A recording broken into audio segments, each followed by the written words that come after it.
Assalamualaikum warahmatullahi wabarakatuh. Waalaikumsalam warahmatullahi wabarakatuh.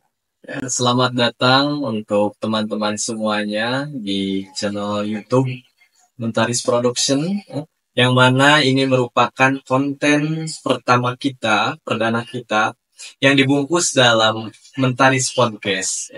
Isinya merupakan obrolan-obrolan ringan, akan tetapi ini merupakan pesan-pesan yang dapat para generasi muda ambil gitu ya, untuk bekal menyongsong kehidupan gitu.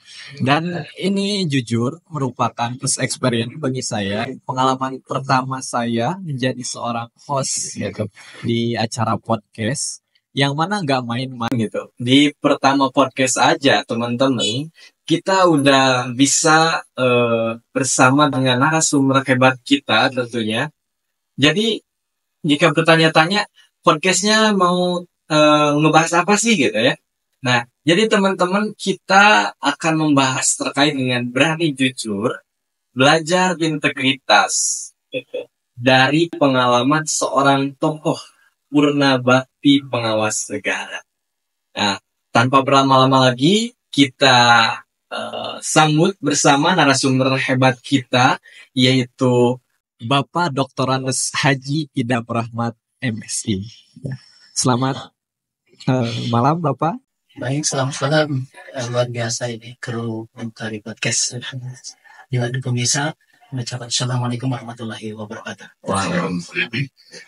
Apa kabar Bapak? Alhamdulillah, malam yang saya kira macam siapa menarik di tempat PMC ya, di MBC. MBC. MBC ya. Baik. Ya, kami ini Bapak dari anak-anak muda gitu ya, generasi muda, yang tentunya ada istilah bahwa pemimpin masa depan itu adalah generasi muda hari ini, atau generasi muda hari ini adalah pemimpin di masa yang akan datang. Nah dari itu, kami generasi muda itu perlu sosok inspirasi, wejangan-wejangan untuk menyongsong kehidupan ke depannya gitu. Ya tentunya bekal yang paling utama adalah pemikiran integritas lah yang harus dibangun. Nah kebetulan sekali Bapak ini merupakan Purna Bakti ya. Betul Bapak, Purna Bakti Sekretaris Inspektorat Provinsi Jawa Barat. Betul Bapak? Ya, ya sekelumit dari perjalanan kehidupan saya memang 1 tahun terakhir bersama teman-teman di Inspektorat Jawa Barat. Ya, saya ingin bicara ya tentang apa yang tadi oleh Adinda, Ananda. Memang saya kira persoalan besar buat bangsa ini adalah bagaimana memelihara sebuah makna integritas, makna sebuah kejujuran.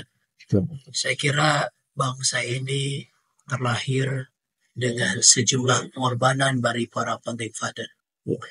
Kalau saja para founding father kita tidak jujur bahwa bangsa ini punya potensi, bangsa ini punya harapan, dan mau jujur juga punya keterbatasan, tapi di balik itu menjadi sebuah kekuatan kolektivitas bahwa kita ingin menjadi bangsa yang besar, bangsa yang bisa merdeka.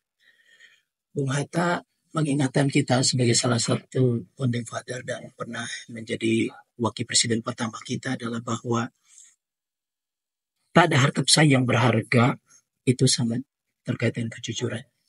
Mungkin kalau ngomong kejujuran itu bagi kita gampang-gampang susah ya. Betul. Karena ini menyangkut soal pengakuan yang terdalam kita adalah bahwa ucapan, tindakan yang kita ini betulkah adalah bagian dari kejujuran kita sendiri. Tentu kita tidak bisa menghakimi karena kembali kepada niatnya ya. Innamal a'malu binniyat. Dan Abah sendiri 38 tahun lebih mengabdi di pemerintahan dengan segala hari birunya adalah bahwa sepanjang 38 tahun itu meyakini bahwa pada akhirnya yang menyelamatkan kita yang fundamental adalah sebenarnya kejujuran. Ada hal yang membahayakan kita adalah bahwa pada saat kita berada dalam sebuah posisi apapun, manakala kita berakses pada kekuasaan, pada kewenangan yang timbul dari kekuasaan itu sendiri, maka godaan itu akan sangat kentara. Karena dalam posisi kita bisa berakses pada dampak dari kekuasaan itu dalam perspektif materialistis, material, atau juga akses dari sebuah keputusan yang implikasinya bisa saja terhadap mereka yang terdampak, dan mungkin juga dampak itu tidak benar-benar mencerminkan sebuah proses pengambilan keputusan itu. Ya, Pak. Nah, sebelum berlanjut terkait dengan ya lebih dalamnya integritas, kejujuran, ya, mungkin awal-awal mula-mula teman-teman ada istilah bahwa tak kenal maka tak sayang. Maka dari itu kita perlu patut mengacungi jempol ya kepada narasumber hebat kita. Di openingnya saja sudah sangat mendalam teman-teman terkait dengan integritas, terkait dengan kejujuran. Nah, sebelum itu semua kita bahas lebih lanjut, Abang ya, mungkin dari para penonton kita ini ada orang-orang yang belum mengenal, gitu ya. Bahkan kadang-kadang masyarakat kita itu taunya hanya pemerintah saja, gitu. Taunya hanya eksekutifnya, taunya hanya bupatinya saja atau gubernurnya saja, gitu ya. Nah, mungkin ada yang bertanya-tanya, gitu. Apa sih inspektorat itu, apa perannya di pemerintah, gitu. Ya, kalau membicarakan tentang inspektorat, itu adalah salah satu lembaga yang ada di pemerintahan. Kalau di pemerintahan daerah itu ada inspektorat kabupaten, ada inspektor kota, di provinsi ada inspektorat provinsi, di kementerian lembaga itu adalah inspektorat jenderal di masing-masing daerah. Fungsi utamanya adalah dia menjadi satu pengawas internal agar seluruh tata kelola di organisasi perangkat daerah maupun pusat itu bisa mengikuti ketentuan perundangan yang menjadi rujukan dari aktivitas institusi. Inspektorat sebenarnya lembaga sampai pos internal yang akan mengingatkan bahwa penyelenggaraan sebuah aktivitas ataupun program betulkah sesuai dengan standar yang diberikan oleh pemerintah daerah ataupun pusat. Dia memposisikan menjadi earning bagi sang kepala daerah atau sang menteri bahwa apakah semua proses aktivitas itu sudah sesuai atau tidak. Dan itu akan sangat berharga bagi para pemimpin, baik kementerian maupun kepala daerah, untuk melihat bahwa program kerjanya itu sesuai dengan aturan main. Termasuk juga para penyelenggara itu sudah sesuai dengan arahan, sudah sesuai standar operasi, sekaligus juga mencegah bagaimana kerusakan yang di dalam itu terjadi. Oleh karenanya di inspektor ini adalah lembaga yang disiapkan untuk mengawal bahwa seluruh sumber daya yang timbul dari kewenangan itu digunakan sebaik-baiknya untuk apa? Untuk menjalankan fungsi-fungsi yang dirasakan betul oleh masyarakat. Jadi boleh katakan dia unit yang istimewa, dan orang yang ada di situ harus meyakini bahwa dia adalah cerminan dari sebuah integritas institusinya. Oleh karenanya kita berharap bahwa mereka yang ada di situ adalah meyakini bahwa dia bukan hanya instrumen normatif, tapi sebenarnya dia juga mengawal sebuah kejujuran di dalamnya untuk benar-benar membantu pimpinan-pimpinan kita, sekaligus juga mencermati bagaimana harapan masyarakat itu dikawal oleh seperti itu.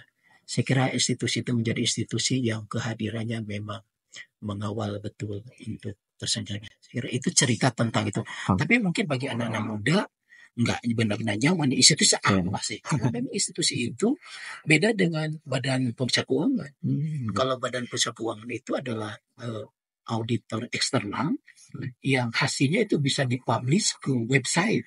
Sementara inspektorat itu memberikan catatan bagi kepala daerah, memberikan rekomendasi atas sebuah kondisi dan kepala daerah nanti akan memutuskan berdasarkan rekomendasi dan keyakinan dari sang kepala daerah itu.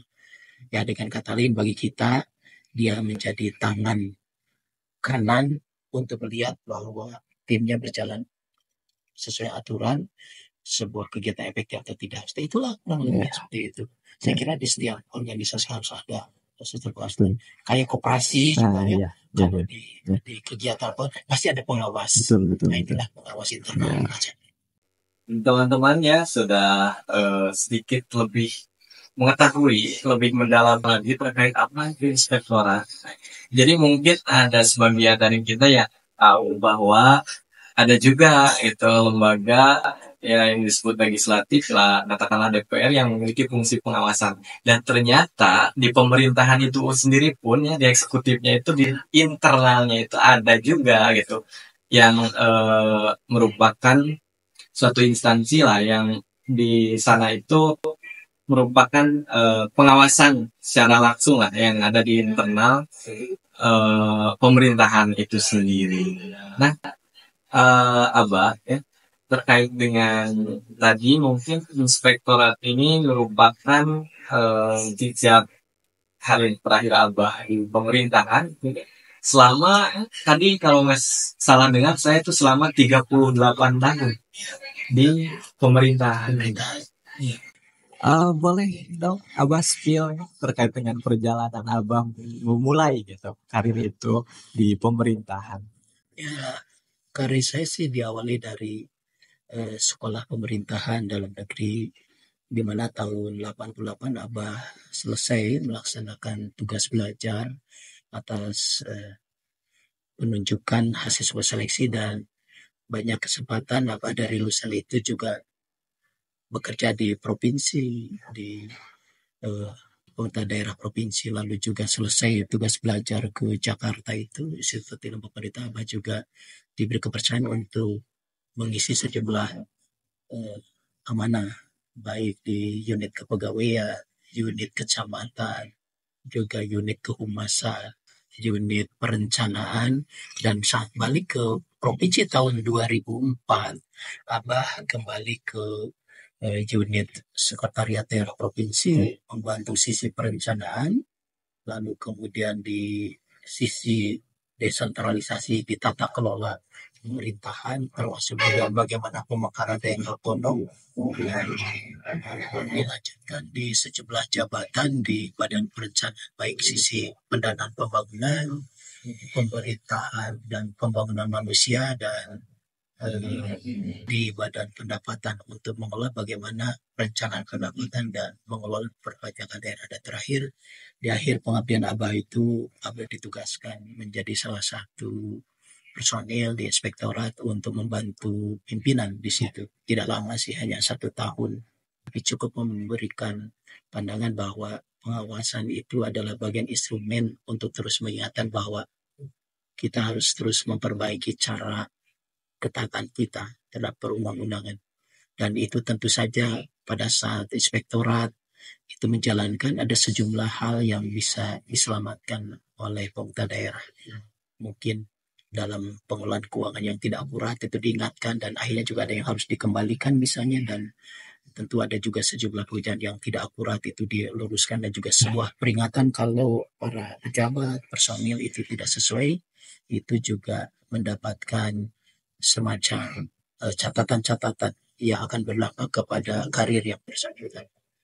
Itu sekelumit perjalanan karir Abah, yang dari kesulitan itu ada satu poin buat Abah, bahwa mengelola tanggung jawab pemerintahan itu tanpa disadari bahwa dirinya bukan hanya sekedar pekerja, tapi dirinya suka atau tidak suka, sedikit banyak juga bisa berkontribusi bahwa ada makna enggak.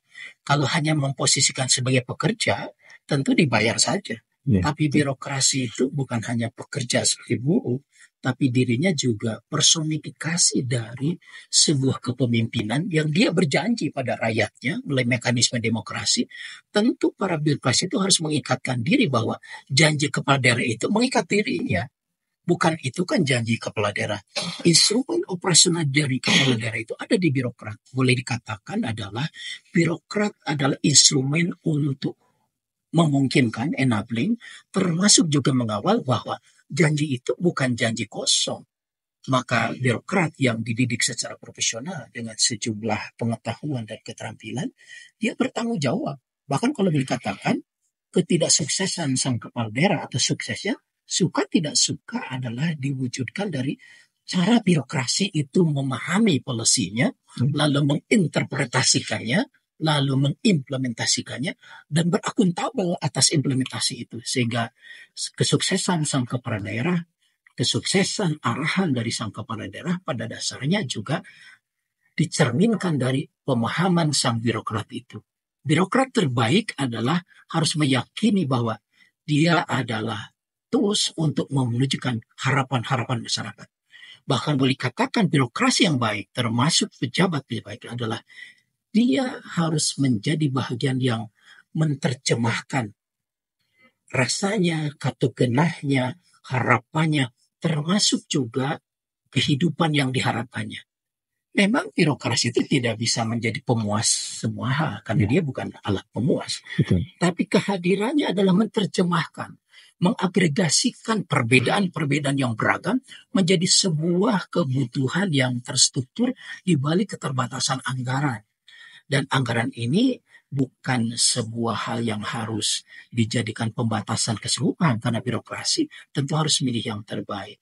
Nah, disinilah ada rentan memang bagi birokrasi kalau tidak memahami bahwa posisinya adalah alat yang memungkinkan terhadap kebutuhan masyarakat, maka dia harus menahan diri. Ada sebuah anekdot, masyarakatlah yang berhak marah, tapi birokrat dan pejabatnya yang berhak untuk mendengarkan jadi program. Jadi kalau masyarakat memarahi, sebenarnya bukan memarahi individu, memarahi atas ketidaknyaman dia terhadap mereka yang dianggap jadi wali dia, menjadi trustee dia, menjadi mewakil dia, sehingga harapannya itu bisa diwujudkan. Jadi saya sih menghimbau para birokrat, kalau Anda dimarahi, memang Anda untuk ditugaskan dimarahi. Dan selanjutnya kemarahan itu tidak membuat nangis Bombay, tapi menjadikan program bahwa dia menjadi orang yang harus membuktikan bahwa dia bisa mewujudkan itu. Karena rakyat punya apa ya, kecuali omongan. Kalaupun dikatakan berpartisipasi, ya sekemampuan dia. Yang membedakan aspirasi masyarakat pada hal-hal yang tidak bisa masa misalnya disuruh bikin jalan nggak mungkin. Kalau sumbangan gotong royong di RT RW ya mungkin. Tapi kalau bikin jalan desa, jalan kota, ya partisipasi menjadi sangat terbatas. Yang dia dukung adalah partisipasi mengawasi. Bagaimana itu terselenggara, termasuk barangkali ada hal yang tidak sesuai segera beritahukan Pak ke kepala daerah melalui saluran inspektorat.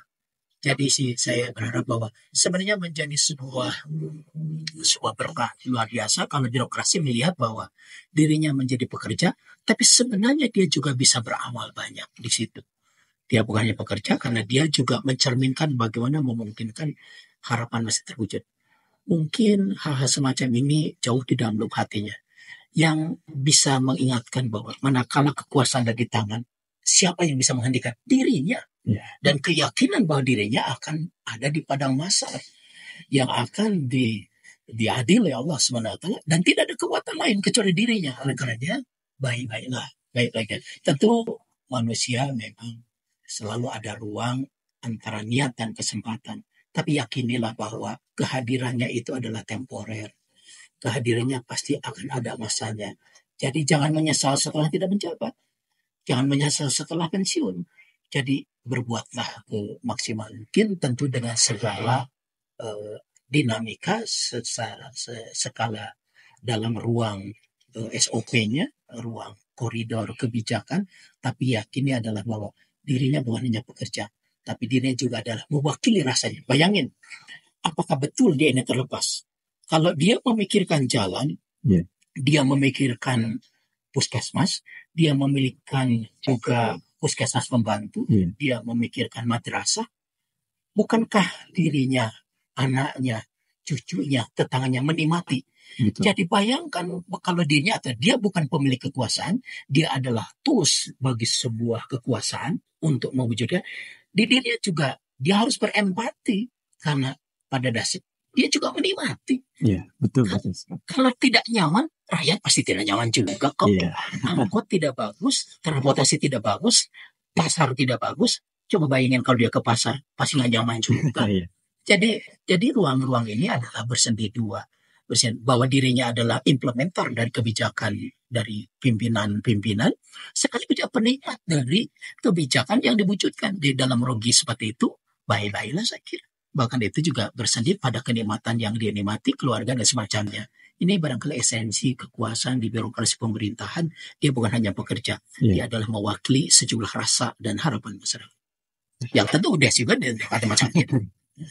Ya, mungkin selain anak-anak muda, para birokrat-birokrat juga perlu mendengarkan pesan Abah ini sih. Karena memang ya akhir-akhir ini kan birokrasi di pemerintahan kita itu ya dipandang kurang baik ya, dari segi kelambatannya atau keruwetannya gitu ya. Atau ternyata harusnya mereka itu bekerja bukan terpatok pada upah, bukan terpatok bahwa mereka itu kerja saya digaji, tapi ya tadi yang Abah katakan bahwa ketika mereka menjalankan tugasnya dengan baik, mengimplementasikan segala rasa harapan masyarakat gitu ya, toh mereka juga akan menikmatinya gitu. Anak cucunya atau sanak saudaranya pasti menikmati itu. Ya, saya kira itu yang harus terus diingatkan. Dan birokrasi kan terus berganti.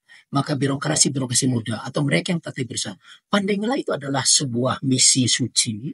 Di samping dia akan menjadi pekerja yang pada standar-standar upah tertentu dengan tunjangan yang luar biasa dan harus banyak bersyukur seperti itu. Di saat itu juga dia sebenarnya juga bisa membantu bagaimana mewujudkan itu dengan tulus, dengan memberikan komitmen penuh. Saya kira kalau niatnya tulus, lalu selalu minta pertolongan pada Allah, selalu berkonsultasi dengan lingkungan, saya yakin bahwa urusan-urusan keduniawian sekali dia dapat juga ukhrawinya. Dan itu juga penting untuk buat kita semua, buat birokrasi. Yang berharga buat birokrasi itu adalah bagaimana dia memberikan suksesi nilai. Apa yang disebut suksesi nilai? Dia bisa mempraktikkan sebuah nilai-nilai yang sebenarnya dia pahami di dalam jiwanya, entah itu dari didikan keluarga, atau juga dari pemahaman terhadap konstitusi, terhadap agama dia, dan kalau dia terinvestasi dengan baik, yakini bahwa dia juga catatan itu mudah-mudahan dicatat sebagai amalia. Jadi, menurut saya berbahagia seorang pekerja yang dibayar, tapi dengan meluruskan niatnya, selain dia akan mencegah dari maladministrasi dan praktik yang tidak baik, dia juga insya Allah berinvestasi buat di akhir kehidupan dia. Dan dia juga punya tanggung jawab, sukses nilainya adalah Pak, menjadi birokrasi bukan hanya mata pencaharian, tapi dia adalah titian juga untuk manusia yang bermanfaat. Bukankah nikmatnya dibayar tapi juga beribadah? Iya betul sekali. Ya, mungkin sebagian kawan kita, sebagian saudara kita berikhtiar, tidak ada yang membayar. Tapi dia terus jalan karena meyakini bahwa yang dia buat itu adalah mungkin tidak dia dapatkan, tapi kemudahan bagi keluarganya, cucunya, keluarganya. Saya kira itu sebaik-baiknya. Jangan selalu hitungan. Jangan selalu hitungan. Insya Allah Allah yang akan memberikan Tuhan. Kalkulasi matematis kehidupan, iya. Tapi ada bagian lain bahwa ada faktor-faktor lain. Oleh karenanya, birokrasi ini menurut saya adalah kelompok yang sangat istimewa. Menjadi kelompok elit yang seharusnya bukan hedonisme yang ditunjukkan. Ada rasa bahwa dirinya mewakili rasa-rasa yang kebetulan mungkin tidak jadi birokrat, tidak jadi pegawai. Dan bukan tidak ingin, tapi kan seleksinya juga tidak sederhana ya. Harus kalau sudah di posisi itu, ya baik-baiklah. Karena kesempatan belum tentu juga ada dia terus, tapi kesempatan itu mari berikan untuk terbaik buat lingkungan.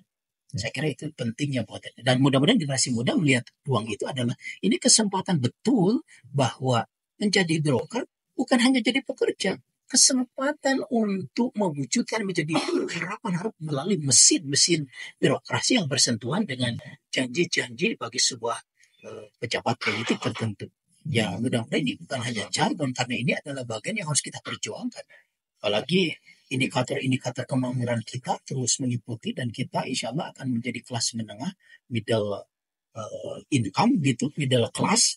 Tapi tentu konsekuensinya juga rakyat di bawah juga membutuhkan bagaimana kehidupan dia secara ekonomi tumbuh, tapi mungkin akan menyisakan juga kelompok terhadap akses hasil pembangunan. Dan ini kelompok miskin ini adalah harus menjadi pertimbangan adalah kalau terjadi pengurangan, itulah kerja yang bukan hanya sebagai birokrat, tapi juga mengajak bahwa saudara kita ini terlepas dari derajat kemiskinan tertentu. Sekalipun dicatat kemiskinan itu kan ada kalau ukuran normatif ekonominya iya, tapi yang terberat buat kita adalah meyakini kemiskinan itu menjadikan dia fapah, tidak berbuat lagi, membuat fatalis, membuat dia tidak lagi berdaya. Saya kira sukses ini itu selalu diyakinkan bahwa birokrat akan melahirkan sebuah kondisi di mana generasi selanjutnya melihat itu adalah titian untuk membantu saudaranya masyarakat mencapai pada kualitas tertentu. Saya kira itu modal, dan kembali kepada komitmen, kejujuran, integritas itu adalah bagian modal kita, bukan hanya masyarakat dan juga para birokrat. Dan itu semua keputusan buat birokrat itu atau mengamankan bahwa kehidupan sosial yang baik dan jujur itu adalah bagian untuk menghantarkan Indonesia emas. Dan Indonesia emas itu bukan hanya milik birokrat, harusnya menjadi milik setiap warga negara Indonesia, termasuk para pemudanya. Nah, teman-teman ya, dengan pemaparan yang begitu panjang lebar, yang begitu sangat mendalam, mendetail terkait dengan birokrasi, dan ya di pembicaraan barusan ada beberapa hal yang saya tangkap gitu, Abah, terkait dengan birokrasi ini gitu. Kayak ternyata menjadi seorang birokrat ya, itu ada kayak di fase dia itu ada di antara jurang gitu. Ketika dia tidak memiliki integritas, tidak memiliki kejujuran, dia hanya memikirkan hasratnya sendiri, ya dia akan terjerumus gitu. Tapi ketika dia menanamkan salah satu prinsip Islam bahwa khairun nas anfa'uhum linnas, ya, sebaik-baik manusia adalah yang bermanfaat bagi orang lain. Ketika dia diberi kekuasaan, sudah enak dikasih gaji, tunjangan, segala macam itu sudah terjamin, dia pun memberikan manfaat yang dirasakan oleh masyarakat, dan itu menjadi sebuah nilai ibadah gitu. Apabila niatnya itu baik, memberikan manfaat gitu. Ya, dan sebaik-baiknya itu tidak binafsi. Ya. Diawali dari dirinya. Yakinkan itu betul, yakinkan gitu. Sekalipun lingkungannya mungkin saja ada yang mencoba mempengaruhi, yakinkan bahwa pekerjaan dia bukan hanya para atasan. Yakinkan dia punya malaikat yang mengawasi dia. Meyakini di transandental dia akan ketemu dengan yang maha mengadili kita gitu. Oleh karenanya menurut Abah, loyalitas tertinggi dia selain pada negara, yakini bahwa Allah tidak tidur. Allah yang Maha Kuasa, Tuhan yang Maha Kuasa tidak tidur. Dan sebaik-baiknya itu, setelah loyalitas kita selesaikan dengan negara, yakini adalah yang melindungi negara ini adalah Allah SWT. Sehingga dia akan bertingkat-tingkat. Negara ini dibangun oleh para founding father, harus dimanfaatkan sebagai amanah bagi anak cucu kita yang harus tetap hadir. Juga meyakini bahwa negara ini sesungguhnya juga menjadi kesempatan untuk mengejar keridhaan Allah. Dan para pejabat juga hal yang sama, birokrat juga hal yang sama. Mungkin memang ini gampang diucapkan. Tapi Ida bin Nafsi, mulailah dari kata agim, mulailah dari diri sendiri sekarang. Dan tidak harus menunggu. Betapapun kecilnya. Mulailah dari niatnya, lalu istiqomah, pasti akan ada tekanan, godaan. Ya namanya dunia gitu ya. Itu adalah tidak pernah lepas, siapapun itu akan selalu. Saya kira sebaik-baiknya hamba Allah, umat manusia itu selalu meyakini bahwa dia akan selalu dituntut sebuah pertanggungjawaban buat dirinya, lingkungan, dan negara sebagai hamba Allah. Saya kira itu buat kita. Ya, mudah-mudahan setidaknya ya selalu diingatkan terus bahwa eksistensi diri itu bukan tunggal. existing ini akan berimplikasi pada sekitarnya. Jadi jangan tutup hati kita, jangan tutup bahwa kita sudah merasa jadi apa. Di balik itu, Abah katakan, boleh kita berbuat apapun dalam konteks itu. Ibarat orang, kan namanya kalangkang ya, bayangan.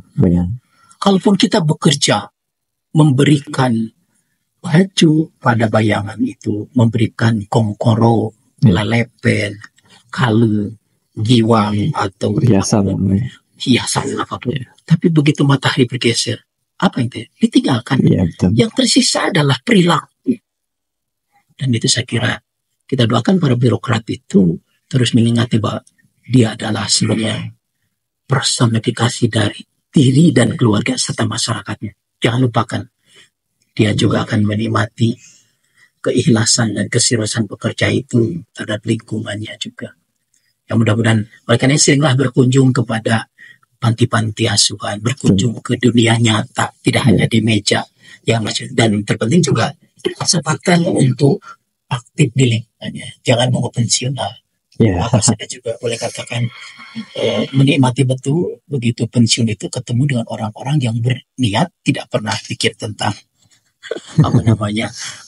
siapa yang bergaji enggak, tapi berkhidmat dengan sebuah persyarikatan yang luas macam itu. Ya, yang diharapkan adalah kebaikan saja. Dan mudah-mudahan dicatat amal baik, paling amal ibadah. Seperti itu. Nah, ayo para birokrat untuk berangkat mengabdi di balik kehidupannya untuk menjadi pengurus masjid, takmir di organisasi. Insya Allah enggak rugi kok. Nah, teman-teman ya, bahkan untuk para birokrat juga nih ada pesan dari Abah ya, udah panjang lebar sekali tadi disampaikan gitu ya. Ya kita hidup harus memberikan makna gitu ya, harus memberikan dampak, memberikan manfaat. Toh tadi yang dikatakan bahwa sebanyak apapun gitu ya, diri kita dipenuhi perhiasan atau ya katakanlah itu bayangannya gitu, tapi ketika matahari bergeser ya itu akan hilang gitu. Yang ada hanyalah diri kita, yang mana itulah yang akan dipertanggungjawabkan nantinya gitu. Nah, Abah sedikit terkait dengan barusan bahwa hari ini kan Abah sudah pernah bakti, sudah pensiun dari karir Abah katakanlah 38 tahun mengabdi di pemerintahan. Nah, di masa-masa yang sudah pernah bakti ini, saya melihat gitu ya bahwa Abah ini aktif di Persyarikatan Muhammadiyah gitu, khususnya di Persyarikatan Muhammadiyah Sumedang.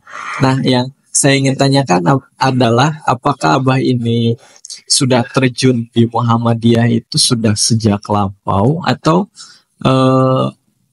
saat apa gitu, Abah? Dimulai dari kapan nih? Atau dari kecil atau?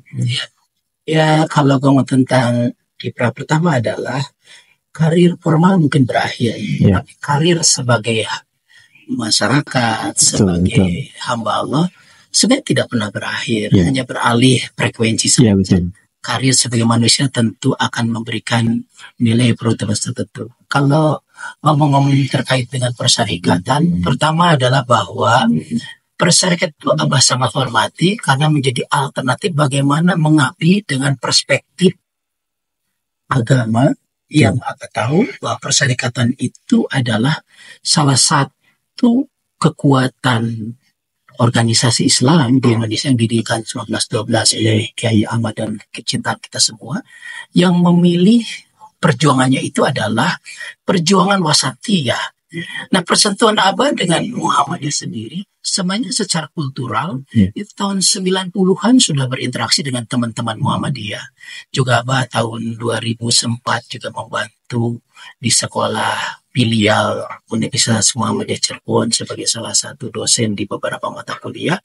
Tapi saat itu Abah melihatnya adalah interaksi biasa saja. Secara kultural, melihat adalah sebuah penghormatan. Teman-teman ini memiliki kerangka berpikir yang menarik, dipandu oleh sebuah keyakinan bahwa melalui perjuangan organisasi Perserikatan Muhammadiyah yang dibentuk luar biasa oleh Kiai Ahmad Dahlan dengan teologi al-Ma'unnya, itu menunjukkan ruang bagaimana altruisme itu hadir di dalam persoalan umat secara konkret, bukan hal-hal yang terkait dengan ukhrawi, tapi ditata kelola, di muamalah.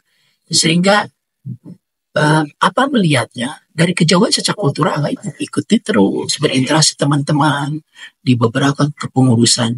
Namun secara struktural baru 1,5 tahun lebih lah, menjelang 1 tahun berakhir, seorang sahabat waktu itu pulang tugas di sebuah masjid di daerah Situraja, pas sholat isya, balik berdoa, kawan saya menyebut, gabung yuk, kapan berapa lama pensiun.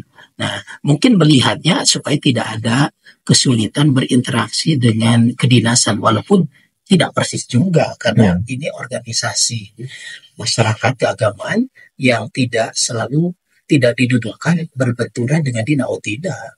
Saya kira bagaimana keluarga besar, kader-kadernya juga membantu Bapak Presiden saat ini. Hanya persentuhannya itu berangkat dari persentuhan kultural saja. Tahun 95-6 itu sudah bersentuhan dengan komunitas, tapi tidak pernah mengajak untuk bergabung di dalam organisasi. Tapi cara berpikirnya itu Abah amati betul. Kebetulan mungkin Abah berangkat dari keluarga yang sangat bersentuhan dengan Muslim tradisional, ya biasa saya kira di Indonesia di macam itu. Tapi Abah juga tidak tergabung secara resmi di situ, mengikuti lingkungan dan saat tumbuh, saya melihat bahwa ini adalah salah satu opsi untuk membaktikan sisa kehidupan dalam sebuah jamiah. Jamiah ini menurut Abah sangat menarik karena dia memberikan ruang bagi siapapun, bukan hanya ahli agama yang keluar dari pesantren, tapi memberikan tempat untuk berkiprah, berbagi pemahaman pengetahuan, sekaligus juga bagi Abah saya pribadi memperbagi cara beribadah lebih kepada aturan main. Kebetulan di sini kan punya majelis tarjih, sementara Abah orang yang awam, dan tentu Abah juga meyakini bahwa kalau hanya baca YouTube lalu juga nonton apapun, Abah tidak ingin tersesat, makanya harus jelas rujukannya. Dan kebetulan Abah melihat ini adalah bagian lain di sesi akhir kehidupan untuk memperbaiki cara beribadah Abah tanpa konteks bahwa ada yang lebih rendah, bukan, tapi adalah pilihan bahwa cara beribadah yang dipandu oleh majelis tarjih dan tasdid ini, saya kira memberikan pandangan bagi Abah bahwa untuk meyakini bahwa ada yang lebih baik untuk menjalankan sesuai dengan nas dan hadis Rasul seperti itu. Dan saya kira ini menjadi sebuah kegembiraan. Boleh katakan bahwa sisa hidup Abah itu berharap berkhidmat untuk kebaikan umat melalui fondamen, melalui program-program kerja yang dikembangkan oleh organisasi Muhammadiyah. Dan saya meyakini bahwa semua ormas pada dasarnya ormas keagamaan ingin menyelamatkan hamba-hamba Allah itu dalam perspektif keilmuan masing-masing. Dan ini kan pilihan-pilihan yang dibuat, dan Allah meyakini bahwa ormas Muhammadiyah adalah bagian perjalanan hidup penting buat Abah untuk memperbaiki cara berinteraksi antara ukhrawi dan muamalah Abah seperti itu. Melihat daripada apa yang Abah paparkan barusan terkait dengan perjalanan gitu ya, bermuhammadiyahnya, berkiprah di Muhammadiyahnya gitu. Karena memang betul pada dasarnya di Muhammadiyah ini dari segi organisasinya itu menampung gitu ya, dari berbagai kalangan, siapapun dia, itu apapun latar belakang dia, bergabung di Muhammadiyah bisa memberikan kebermanfaatan untuk umat Apapun bentuknya, tidak dituntut hanya dengan ibadah-ibadah yang ritual lah gitu. Karena memang pada dasarnya cita-cita terbesar Muhammadiyah adalah mengembalikan ajaran Islam yang sebenar-benarnya dan mengimplementasikan nilai-nilai yang ada pada ajaran Islam tersebut, yaitu memberikan kebermanfaatan.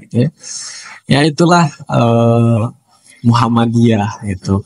Tidak hanya dalam konteks peribadahan yang mana itu hanya dalam hal-hal ritual, tapi juga aksi nyata memberikan dampak untuk umat gitu. Betul Abah ya? Ya, tapi dengan tantangan yang diberikan dalam kehidupan Abah diberikan kesempatan untuk aktif di lembaga hikmah dan kebijakan publik untuk mencermati bahwa bagaimana politik santun dalam perspektif membangun negara yang kita kenal bahwa para founding pada kita kan para kiai ya.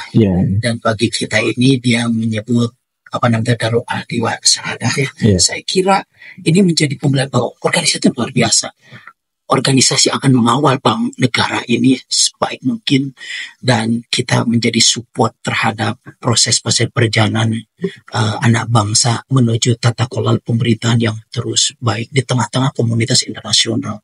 Saya itu yang menjadi menarik buat diri Abah bahwa pilihan itu jadi pilihan. Belum lagi Abah juga diajak untuk memikirkan bagaimana pusat peradaban dengan kembali kepada pemurnian purifikasi. Purifikasi itu butuh wadah berkumpul, masjid. Kita punya Masjid Salahuddin yang akan menjadi pusat komando bagaimana kita semua memperbaiki cara berinteraksi kita. Apalagi konsep Salahuddin Al-Ayyubi itu karena di tengah dekat kota, dia ingin mempurifikasi bahwa bukan hanya soal ibadah mahdoh, bukan hanya beribadah ritual, tapi di situ dipadukan dengan konsep membangun peradaban yang berinteraksi. Bagaimana menggabungkan layanan kesehatan, menggabungkan pemulihan kaum anak perempuan, remaja, lalu ikut serta dalam program-program pemerintah, termasuk juga mendorong ekonomi umat para pemuda muncul. Bagaimana kita juga mengenalkan masjid ini juga harus berkhidmat atas kemajuan dengan menginginkan sebuah konsep Kampung Madani Salahuddin. Masjid kita memang belum selesai, baru 30%. Tapi spiritnya itu sudah lebih dari 100%. Itu yang terpenting. Karena ornamen fisik itu sebenarnya cerminan saja dengan proses material saja. Tapi bangunan kita laku adalah sebuah peradaban bahwa pamiangan adalah kembali ke masjid dan masjid itu tidak lagi ditabuhkan untuk membicarakan tentang strategi umat. Maka masjid kita itu ada di situ ada kawasan yang berkhidmat untuk pelayanan publik dan ekonomi umat, dakwah di dalam kehidupan real kita, dakwah dalam konteks metodologi burhani begitu, bukan hanya bayani, tapi kita meyakini irfaninya adalah di situ ruang untuk meyakini bahwa kita tidak salah melangkah. Di lantai lain kita juga tempat untuk membahas, mencermati, juga mengikuti guru-guru kita, ayahanda kita, bagaimana putusan-putusan haji dan tasdid macam itu. Dan di lantai pusatnya atas itu adalah pusat komando keumatan karena pengurus daerah. Di situ berkumpul bagaimana mengatur strategi agar hamba Allah dan warga Muhammad itu juga satu rangkaian untuk membantu kehidupan, mendorong pemerintahan ini secara baik, mendukung visi misi pemerintah secara lebih baik. Dan itu indah bagaimana satu masjid menggabungkan konsepsi yang terkait secara tekstual, yang terkait bayani itu dipahami secara baik, bagaimana fakta-fakta sosial ekonomi itu kita cermati dan turut andil, termasuk kemarin kita bicara tentang masalah sampah.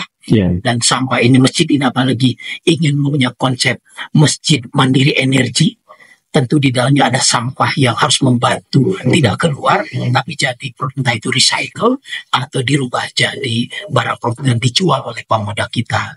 Dan tentu saja itu adalah bahagian lain yang menurut saya sangat menarik. Jadi saya kira jangan tertinggal untuk jadi warga Muhammadiyah. Menyesal loh. Menyesal loh. Jangan sampai ketinggalan kereta. Iya, Kereta betul. akan selalu terbuka, tapi kilometernya yang berbeda. Nah, itu Ayo, dia. sekarang itu Muhammadiyah lagi berkhidmat banyak, Iya, membantu pemerintah daerah, iya. dan bukan meminta-minta, berkontribusi. Betul sekali. Gak ada meminta kita, Iya, dikasih enggak juga apa-apa. iya. Tapi kita tidak akan meninggalkan ruang bahwa kita berkonten beraja. Pasti bikal khairat, Hmm, beramar ma'ruf, menahi munkar, tapi tidak secara destruktif. Iya. Itulah menurut saya nilai-nilai wasatiyah yang menarik kita jaga.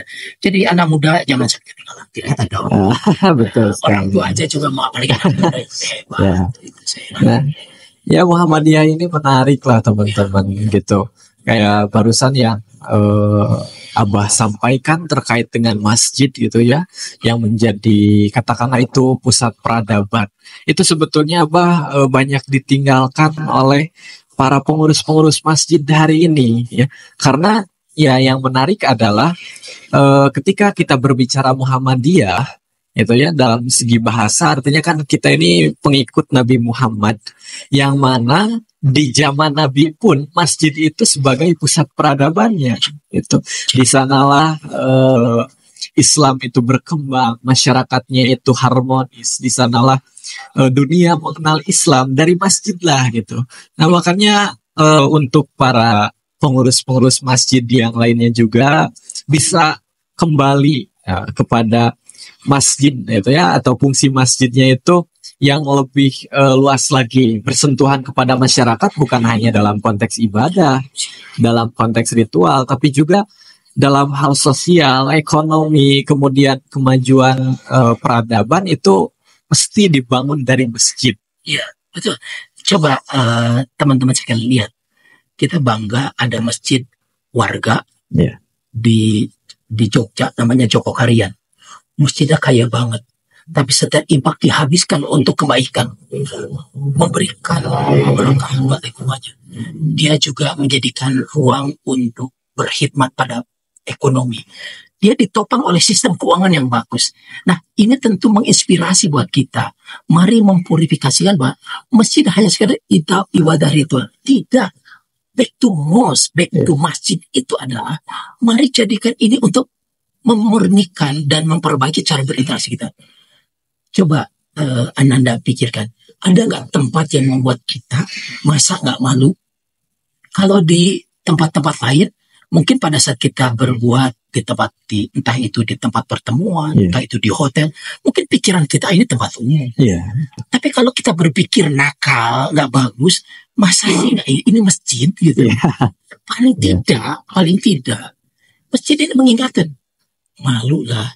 Nah, rasa malu ini bagian dari iman ini terus kita pelihara. Jangan coba deh. Maka kali kita keren sekarang kalau anak pagi-pagi atau misal malam-malam sambil belajar tidur di masjid, apalagi masjid yang menyediakan besok lusa menjadi guest house dan di tempat berinfak kita atau jadi kafe bebas tapi tetap berinfak, kan keren banget. Iya betul. Orang mau kuliah kerja keluar di masjid. Keren banget. Dia tidak lagi keluarnya itu lulu. Di situ ada tempat tempat bertahoroh, tempat untuk membersihkan dan keluar yang sangat lantai. Dikelola dengan manajemen masjid. Kalau perlu ber-ISO. Oleh siapa? Oleh anak muda. Kalau perlu di situ ada direktur operasional, eksekutif. Badan takmir itu mengawasi sisi-sisi yang terkait dengan norma-norma yang diberikan oleh majelis tahqiq dengan majelis tabligh misalnya oleh pimpinan daerah. Tapi tata kelolanya itu modern banget. Bahkan saya mendambakan masjid kita itu di situ akan ada kampung Madaris Salahuddin yang berkhidmat lingkungannya. Besok lusa orang yang pintar bahasa Arab, bisa bahasa Inggris, kenapa tidak bikin masjid ini ada center bagi kampung-kampung Arab, kampung Inggris? Nggak usah bayar, tapi yang sudah mampu, ya Allah berinfak yang tidak apa-apa jadi tempat luar biasa. Beberapa saat ke depan itu akan menjadi pusat peradaban. Besok lusa akan menjadi, aku yakin Pak Ainal yakin dia akan berkontribusi pada kebaikan wajah 2045 kita. Nggak usah kita minta-minta duit, biarlah semua gitu Allah yang ada. Aku yakin. Betul sekali ya. Dan ini menarik sekali itu ya terkait dengan Masjid Peradaban yang sekarang kita di Persyarikatan Muhammadiyah Sumedang khususnya terkait Masjid Salahuddin Al-Ayyubi ini kayak menjadi di masa yang pesat gitu kemajuan teknologinya, bah di saat anak-anak mudanya itu dari segi zaman itu terbawa arus atau apa, ini bisa menjadi benteng untuk anak-anak muda kita yang mereka itu mengikuti kemajuan zaman tapi secara akhlak, secara kepribadian, secara ketuhanannya itu mereka terjaga gitu. Ya, kita tentu menyesuaikan dengan zamannya. Ya. Kontekstual yang hadir tentu Burhan itu menyesuaikan dengan kondisi. Kita juga tidak bisa menafikan bahwa medsos, TikTok itu adalah ada tengah-tengah kita. Tapi mari kita verifikasi bahwa dia tools untuk menemukan kebaikan, bukan untuk kemungkarotan. Kita tidak bisa menggunting itu. Tapi konten-kontennya mari kita belajar kebaikan. Bahwa dia berkonten bukan menggibah, tapi berkonten untuk dakwah yang menyesuaikan dengan umurnya, sampaikan dengan bahasanya, segmentasinya. Mungkin nggak usah bahasa panjang-panjang, mengajak anak-anak yang baru lahir dengan dunia medsos, temui dengan mereka dengan bahasanya, tapi persiapkan kontennya dengan bertanya pada yang ahli, bertanya pada majelis tabligh, bertanya yang paham terkait dengan putusan tarjih dan saya membayangkan besok lusa keluh kita chatnya juga chat GPT Muhammadiyah gitu. Nanya apa aja dan itu diberikan. Kalau bahasa itu mau nanya apa, dan saya membayangkan kita harus berinvestasi ada touchscreen yang menceritakan tentang kehidupan kita, mungkin terhadap curhat, tapi di ujungnya adalah curhat kita lalu dijawab oleh kontek-kontek yang menyelamatkan dia. Keren kan? Betul. Dia bisa ngeklik sejumlah question and ask itu, tapi sudah dirumuskan yang mengarah kepada kebaikan, bukan mengarah pada exercise tentang keduniawian.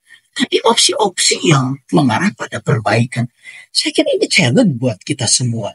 Masjid yang puritan modern, yang berkemajuan begitu, betul. Yang menyesuaikan dengan zamannya, tapi tidak lepas dari tetekon. Pada akhirnya kita tidak lepas back to norm, back to our religion, kembali ke religi kita yang tentu bukan pada membentukkan pandangan-pandangan, tapi dengan segala keyakinannya adalah dia pusat pendewan operasional. Saya berharap besok itu ada anak-anak muda yang memandu, mungkin di sudut-sudut itu akan mengkaji hal-hal yang kekiniannya.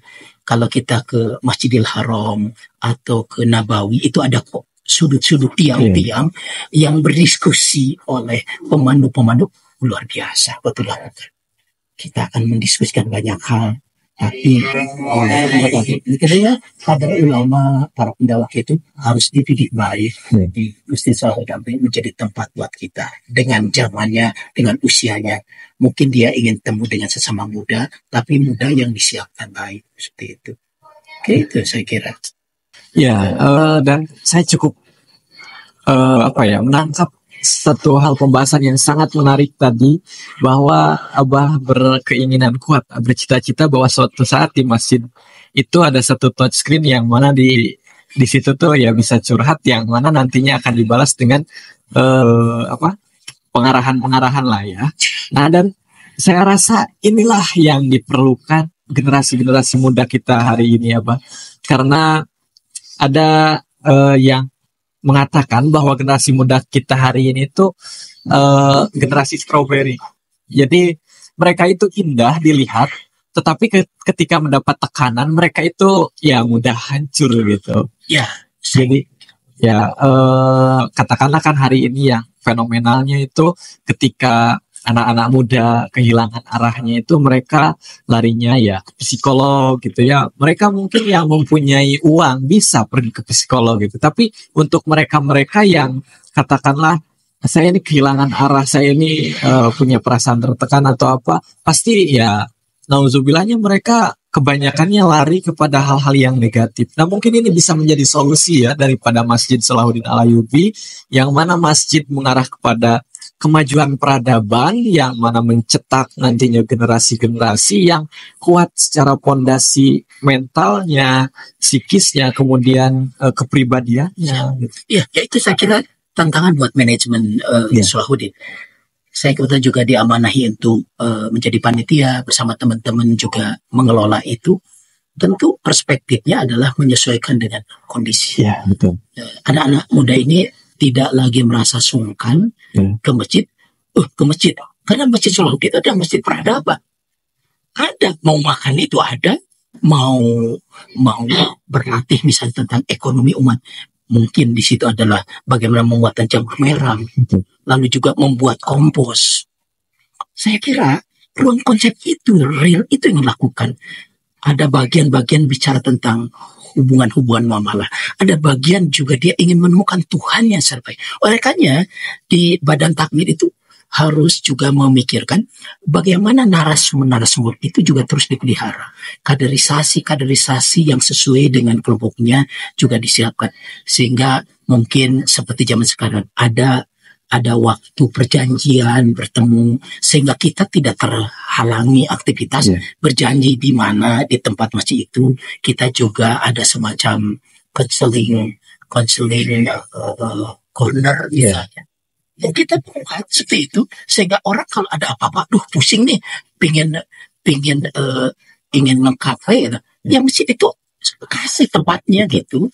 Makanya karena di lantai awal itu adalah lantai yang berkhidmat untuk sentral bagi pelayanan publik dan ekonomi umat. Makanya kalau kita jadikan tempat itu, ingin lebih dalam lagi, ingin bicara tentang tentang bayannya, naik ke lantai 2. Gitu. Lantai 2. Perenungan lagi di situ sampai pada keyakinan macam itu. Pingin sambil ngopi deh, ya turun lagi ke lantai bawah. Saya ini kan di lantai bawah juga harus ada perpustakaan, betul. Public library, lantai sehingga komplit jadi komplit baru. Boleh katakan kita ingin mereplikasi kebaikan banyak masjid dengan skala kemampuan kita, dan masjid itu harus tumbuh, tidak harus nunggu sempurna. Iya, betul sekali. Justru sekarang tantangan dengan masjid 3 lantai baru 30%, baru lantai 2, disitulah kesempatan kita untuk berkhidmat. Kalau sudah jadi nggak genjeng mah ya sudah. Kalau kita menjadi bagian siar, menjadi bagian yang menjadikan mempublikasikan tentang kerelaan kita untuk menyisihkan entah tenaga, entah apapun. Saya kira ini momentum. Jangan tunggu selesai masjid fisiknya. Nyesel deh kalau sudah selesai. Betul. Tapi bikin history. Jadikan sejarah di sini. Saatnya setiap orang bisa menjadi pendakwah terhadap proses selain macam itu. Ayo untuk menjadi saluran untuk menyumbangkan, mengingatkan dan semacam. Mungkin kita akan jadi bagian sejarah. Besok lusa mungkin kita tidak tahu macam itu, tapi kita menjadi bagian dari sejarah pusat peradaban. Keren. Saya kira keren. Setiap orang nanti akan bangga. Saya ikut betapapun itu. Entah itu 1 titik tinta, 1 titik atau 1 senti dari sebuah keramik atau sabun. Nggak apa-apa. Tapi itu ada bagian. Nah itulah Masjid Salahuddin Al-Ayyubi ya. Itu bukan mimpi, itu adalah proses daripada perjalanan panjang yang akan menemukan titiknya gitu. Maka dari itu teman-teman, nah yang masih yang mau ya ingin ikut serta bagian daripada pembangunan Masjid Peradaban ini, hari ini masih ada di angka 30%, masih ada 70% untuk kita sama-sama ikut berkontribusi merealisasikan apa yang sudah Abah bincangkan, dan juga mungkin ada harapan teman-teman juga untuk Masjid Salahuddin Al-Ayyubi, bagaimana arahnya. Yang pasti ini adalah Masjid Peradaban yang akan membangun suatu generasi dan juga mewadahi umat gitu ya untuk hidup ya, karena filosofinya itu di setiap tingkatnya ada, mulai dari kegiatan hablum minanasnya dari bawah gitu, di atasnya ada hablum minallah. Maka inilah masjid yang betul-betul eh, betul-betul luar biasa lah, nggak bisa diungkapin oleh kata-kata. Nah, mungkin teman-teman ya, ini kita sudah panjang lebar, kemudian membahas ke sana kemari dengan Abah yang sangat luar biasa gitu ya, yang membuka pemikiran kita, mulai dari tadi ya, judul awalnya adalah tentang kejujuran, tentang integritas gitu.